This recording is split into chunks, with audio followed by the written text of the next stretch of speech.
que ça sent mauvais, que la situation est mal embarquée. Et nous, on fait ce qu'on peut, nous autres. Vous voyez, on se réunit au salle de chaud, on fait ce qu'on peut pour se serrer les coudes, pour s'encourager les uns les autres. On se voit nombreux, on prend de la force.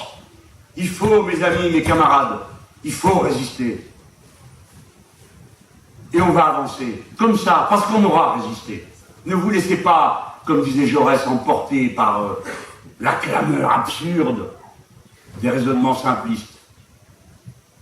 Vous avez vu cette histoire Leonarda, dont tout le monde est au courant, quel moyen d'y échapper. Hein.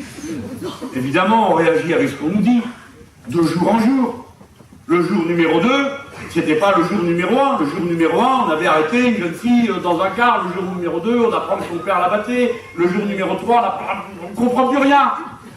On ne comprend plus rien. Tout le monde ment, tout le monde raconte une réalité qui devient folle et qui échappe au raisonnement. Mais j'ai pas besoin de raisonnement, moi, pour savoir. Je suis pas d'accord pour qu'on arrête un môme dans un car scolaire et qu'on le fasse descendre pour le jeter à la frontière. Je ne suis pas d'accord. Quelle que soit la raison. D'accord ? Si vous applaudissez, ça veut dire que vous non plus, vous n'êtes pas d'accord. Pourquoi on n'est pas d'accord? Parce que c'est pas une solution. C'est pas une solution. Ça n'en sera jamais une. Comme de chasser ces pauvres gens d'une ville à l'autre. Ils sont 17 000. Et on dit, oui, mais ils ne peuvent pas s'assimiler parce qu'ils ont des mœurs particulières. Vous avez vu, ils sentent mauvais. Vous avez vu, ils vivent dans des baraques en tôle, ou en carton, ou des fois simplement sous des bouts de chiffon. Mais ça, c'est pas un folklore, c'est pas une tradition. Ils sentent mauvais parce qu'ils ne peuvent pas se laver. Ils ne peuvent pas se laver parce qu'il n'y a pas d'eau. Ils vivent sous des tentes parce qu'ils n'ont pas de maison. Mais ils demandent qu'à vivre comme tout le monde. Ils demandent qu'à voir leurs gosses aller à l'école. Ils ne savent pas bien le faire. Nos parents non plus ne savaient pas bien le faire. Ou nos grands-parents. Ils faisaient ce qu'ils pouvaient.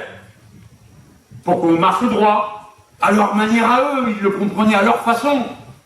Eh bien, nous devons regarder chaque enfant de la même manière. C'est-à-dire comme si c'était le nôtre.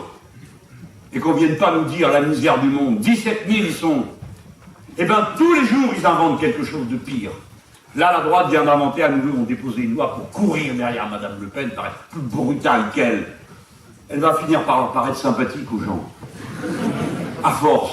Regardez ce qu'ils viennent de trouver. Ils déposent une loi. Ils refusent le droit du sol aux enfants nés dans des conditions illégales. Comment il le sait, le gosse, quand il naît, qu'il est illégal? Comment il le sait? Il ne sait pas. Mais pourtant, il est considéré comme responsable. Non, il n'est pas responsable. Bienvenue, petit, qui touche la terre de France et libre. Ça,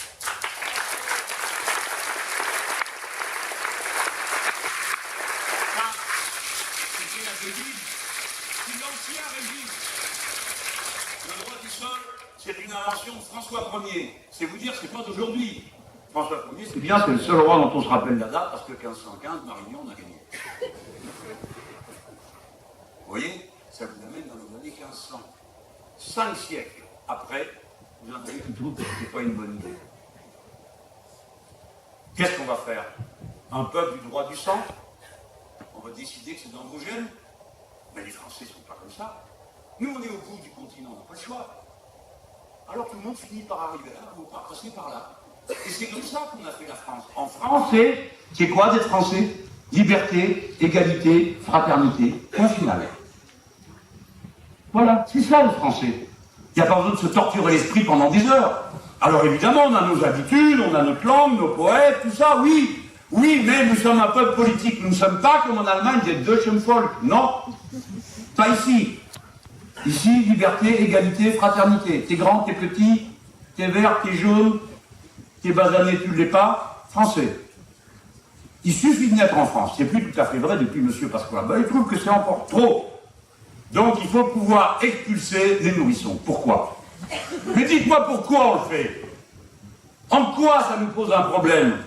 Parce que ses parents sont pauvres, mais les pauvres, il y en a. Il y a 17 000 Roms dans tout le pays. Il y a 20 000 sans-abri dans Paris. Un jour, il sera question de les chasser. Parce qu'on commence par l'étranger et après on finit sur le pauvre. Et souvent c'est les mêmes. Voilà leur logique. Et puis après, ils ont encore inventé quelque chose de plus intelligent. La suppression de l'aide médicale d'État. Vous comprenez? Ces gens ont exprès d'être malades pour venir se faire soigner. Ils sont pervers, hein. D'ailleurs, ces femmes prévoient de faire des enfants pour les mettre au monde chez nous.